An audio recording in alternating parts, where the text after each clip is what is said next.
ಬಂಧುಗಳೇ ನಮಸ್ಕಾರಗಳು. ಒಂದು ಸುಂದರವಾದಂಥ ನಾಯಿ, ಒಂದು ಚಿಕ್ಕ ಕುಟುಂಬ. ಆ ಕುಟುಂಬದಲ್ಲಿ ಗಂಡ ಹೆಂಡತಿ ಮಕ್ಕಳಿರ್ತಾರೆ. ಆ ಕುಟುಂಬ ಒಂದು ನಾಯಿಯನ್ನ ಸಾಕಿರ್ತದೆ.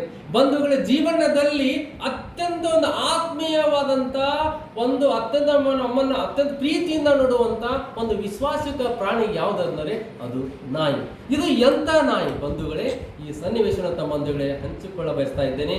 ಒಂದು ಸಾರಿ ಒಬ್ಬ ಗಂಡ ಹೆಂಡತಿ, ಇದು ಸತ್ಯವಾದಂಥ ಘಟನೆ, ನಡೆದ ಘಟನೆ ಇದು ಅಂತ ಹೇಳ್ತಾ ಇದ್ದೇನೆ. ಇದು ಏನಪ್ಪಾ ಘಟನೆ, ಇದು ಉತ್ತರ ಕನ್ನಡದಲ್ಲಿ ನಡೆದಿದ ಘಟನೆ. ಒಂದು ಸಾರಿ ಗಂಡ ಹೆಂಡತಿ ಮಕ್ಕಳು ಸುಂದರವಾದಂಥ ಕುಟುಂಬ ಇತ್ತು. ಒಂದು ಸಾರಿ ಏನಾಗ್ತೈತಿಪ್ಪ ಅಂತಂದ್ರೆ ಗಂಡ ಹೆಂಡತಿ ಜಗಳಾಡ್ತಾರೆ. ಜಗಳಾಡಿ ಏನ್ ಮಾಡ್ತಾರಪ್ಪ ಅಂತಂದ್ರೆ ರಾತ್ರಿ 8 ಗಂಟೆ ಆಗಿರ್ತೈತೆ. 8 ಗಂಟೆ ಸಮಯದಲ್ಲಿ ಜಗಳಾಡಿ ಏನ್ ಮಾಡ್ತಾರೆ, ಸಿಟ್ಟಿನಿಂದ ಏನಪ್ಪಾ ಅಂತಂದ್ರೆ ಮನೆ ಬಿಟ್ಟ ಬರ್ತಾ ಇದ್ದಾಳೆ. ಮನೆ ಬಿಟ್ಟು ಬರ್ತಾ ಇನ್ನು ಜೀವನದಲ್ಲಿ ನಾನು ಏನೂ ಬೇಡಪ್ಪ ಅಂತೇಳಿ, ಗಂಡ ಹೆಂಡತಿ ಅಂತ ಜಗಳ ಸಾಮಾನ್ಯ, ಎಲ್ಲರ ಮನೆ ದೋಷೆ ತೂತೆ, ನಾವು ಅದನ್ನು ಏನ್ ಮಾಡಿ ಅರಿಸಿಕೊಂಡ ಹೋಗ್ಬೇಕು.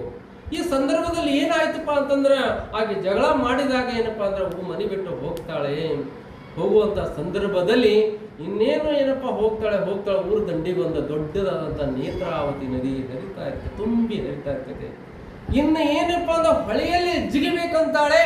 ನಾಯಿ ಬಂದು ಆಕೆಯ ಸೀರೆಯನ್ನ ಜಗ್ಗಿ ಕಣ್ಣಲ್ಲಿ ನೀರನ್ನು ಒರೆಸ್ತಾ ಇದೆ. ಆವಾಗ ಆಕೆ ಕಣ್ಣಲ್ಲಿ ಏನಪ್ಪಾ ಅಂತಂದ್ರೆ ನೀರು ಬರ್ತಾ ಇದೆ. ಎಂತ ಏನಪ್ಪಾ ಅಂತ ಶಕ್ತಿ ಮನುಷ್ಯರವ್ರು ನೋಡ್ರಿಪ್ಪ. ಮನುಷ್ಯರಾದವರು ನಾವು ಎಷ್ಟು ಹೊಟ್ಟೆ ಕಿಸು ಮಾಡ್ತೇವೆ, ಎಷ್ಟೇನು ಇನ್ನೊಂದು ಕೆಟ್ಟದಲ್ಲಿ ಅಂತ ಬಯಸ್ತಾ ಇದ್ದೀವಿ. ಆದ್ರೆ ಒಂದು ನಿಯತ್ತಿನ ನಾಯಿ, ಆ ನಾಯಿ ಏನಪ್ಪಾ ಅಂದ್ರೆ ಆಕೆ ಹೆಣ್ಣು ಮಗಳನ್ನು ಏನಪ್ಪಾ ಅಂತಂದ್ರೆ ಸಿರಿ ಜಗ್ಗಿ ಏನಪ್ಪಾ ಮಾಡ್ಬೇಕು ಕಣ್ಣಾಗ ನಾಯಿಗೆ ಒಂದೇ ಸಲ ನೀರು ಹೋಗ್ತಾ ಇದ್ದು ಬಂಧುಗಳೇ. ಆಕೆ ಏನಪ್ಪಾ ಮನ ಪರಿವರ್ತನೆಯನ್ನು ಮಾಡಿಕೊಂಡು ಮನೆಗೆ ಬಂದು ಆ ನಾಯಿಯನ್ನು ಪ್ರೀತಿಯಿಂದ ಸಾಕ್ತಾರೆ. ಸೊ ನಾವೆಲ್ಲರೂ ಏನಪ್ಪಾ ಜೀವನದಲ್ಲಿ ಪ್ರಾಣಿ, ಅದು ನಾಯಿಗೆ ಎಷ್ಟೇನಪ್ಪಾ ಅಂತ ನೋಡಿ, ಎಂತ ನಾಯಿ ನೋಡಿ ಅದು ಪ್ರಾಣವನ್ನ ಉಳಿಸಿತು. ಸೊ ಬಂಧುಗಳೇ, ನಾವು ಎಷ್ಟೇ ಏನಪ್ಪಾ ಜೀವನ ದೊಡ್ಡವರಾದರೂ ಸಹಿತ ಚಿಕ್ಕವರಾದರೂ ಸಹಿತ ಏನಪ್ಪಾ ದುಡುಕಿ ಏನಪ್ಪಾ ಬುದ್ಧಿ ಕೊಡಬಾರದು ಅಂತ ನಾನು ಹೇಳ್ತಾ, ಆ ನಾಯಿ ಏನಪ್ಪಾ ಅಂತಂದ್ರೆ ನಾವು ನೋಡಿ ಅಂತ ನಾಯಿ ಏನಪ್ಪಾ ಅಂತಂದ್ರೆ ಎಂತ ಒಳ್ಳೆ ಕೆಲಸ ಮಾಡಿದ್ವಿ. ನಾವು ಮಾನವರಾದ ಮೇಲೆ ಒಳ್ಳೊಳ್ಳೆ ಕೆಲಸವನ್ನ ಮಾಡೋಣ.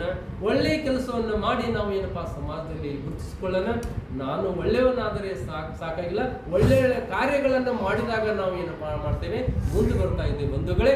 ಸೊ ಇದನ್ನು ನಿಮ್ಮೊಂದಿಗೆ ನಾನು ಹಂಚಿಕೊಳ್ಳಲು ಬಯಸಿದ್ದೇನೆ ಬಂಧುಗಳೇ.